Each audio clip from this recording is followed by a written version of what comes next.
নমস্কার বন্ধুরা, আর কুকিং চ্যানেলে আপনাদের সবাইকে স্বাগত। আজকে নিয়ে হাজির হয়ে গেলাম প্রথম পাতে গরম ভাতে খাওয়ার জন্য দারুণ লাউয়ের রেসিপি নিয়ে। এখানে লাউগুলো খোসা ছাড়িয়ে মাঝখানে নরম অংশ ফেলে ছোট টুকরো করে কেটে নিয়েছি।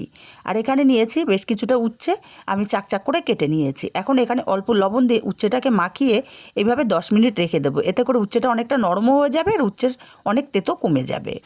এখন একটা কড়াই গরম করে দিয়ে দিলাম তেলটা গরম করে কিছুটা বিউলির ডালের বড়ি লাল লাল করে ভেজে নেব। আর এই বড়িগুলো আমার বাড়ির তৈরি বড়িগুলো বেশ লাল লাল করে ভাজা হয়ে গেছে। এখন বড়িগুলোকে উঠিয়ে নেব আর এই তেলের মধ্যে দিয়ে দেব জল চিপে নেওয়া উচ্ছেগুলো। এইভাবে জল চিপে নিলে উচ্ছের অনেকটাই তেতো চলে যায়। সামান্য একটু হলুদ দিয়ে উচ্ছেগুলোকে বেশ লাল লাল করে ভেজে নিয়েছি। এখন এই উচ্ছেগুলোকেও আমি তেল ঝরিয়ে উঠিয়ে নেব। উচ্ছেগুলো উঠিয়ে নিয়ে এই তেলের মধ্যে ফোড়নে দেবো 1/2 চামচ রাঁধুনি আর দেবো 2টো তেজপাতা। ফোড়নটা একটু ভাজা ভাজা হলে কেটে রাখা লাউগুলোকে দিয়ে দেব। লাউগুলোকে দিয়ে এইভাবে মিনিট 4-5 সময় নিয়ে লাউটাকে কষিয়ে নেব বা লাউটাকে ভেজে নেব। লাউটা কষাতে কষাতে অনেকটাই পরিমাণে কমে গেছে। এখন এখানে দিয়ে দেব 1/2 চামচ আদা বাটা। আদা বাটাটাকে দিয়ে লাউটাকে কষিয়ে নেব আদার কাঁচা গন্ধ চলে যাওয়া পর্যন্ত।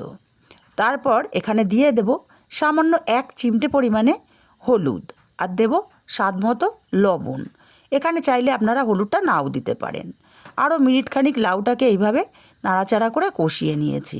এখন এখানে দিয়ে দেব 1 চামচ হলুদ সর্ষে, আমি শিলনোড়াতে বেটে রেখেছিলাম সেই সর্ষে বাটাটা। আপনারা চাইলে কিন্তু সর্ষের সঙ্গে পোস্তটাও ব্যবহার করতে পারেন।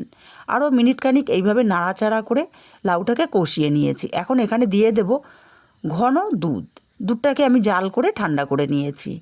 খুব ভালো করে নাড়াচাড়া করে মিশিয়ে দেব। দেওয়ার পর এখানে দিয়ে দেব ভেজে রাখা উচ্ছেগুলোকে দিয়েও আবারও খুব ভালো করে নাড়াচাড়া করে মিশিয়ে দেব। তারপর ঢাকা দিয়ে আমি লাউটাকে 5 মিনিট রান্না করে নেব। বন্ধুরা, টেস্টটা এত সুন্দর হয় মানে বলে বোঝানো যাবে না। লাউটা সেদ্ধ হতে হতে আমি আরেকটা কড়াই সামান্য একটু পাঁচফোড়ন আর 1/2 চামচ রাঁধুনি দিয়ে নাড়াচাড়া করে ভেজে নামিয়ে ঠান্ডা করে গুঁড়ো করে নেব। এদিকে 5 মিনিট পর ঢাকাটা খুলে নিয়ে ভেজে রাখা বড়িগুলো দিয়ে দিলাম। ভালো করে নাড়াচাড়া করে মিশিয়ে দিয়ে এখানে দিয়ে দেব 1/2 চামচ চিনি। আমি আজকে উচ্ছে দিয়ে লাউয়ের শুক্তো তৈরি করছি। সব কিছু খুব ভালো করে নাড়াচাড়া করে মিশিয়ে আবারও ঢাকা দিয়ে 5 মিনিট রান্না করে নেব। 5 মিনিট পর আবারও ঢাকাটা খুলে নিয়েছি। এখন নাড়াচাড়া করে দেখে নেব লাউ আর বড়িটা কতটা সেদ্ধ হলো। দেখুন, লাউটা আমার খুব সুন্দর মতো এখানে সেদ্ধ হয়ে গেছে। আর বড়িগুলো চেক করে নেব।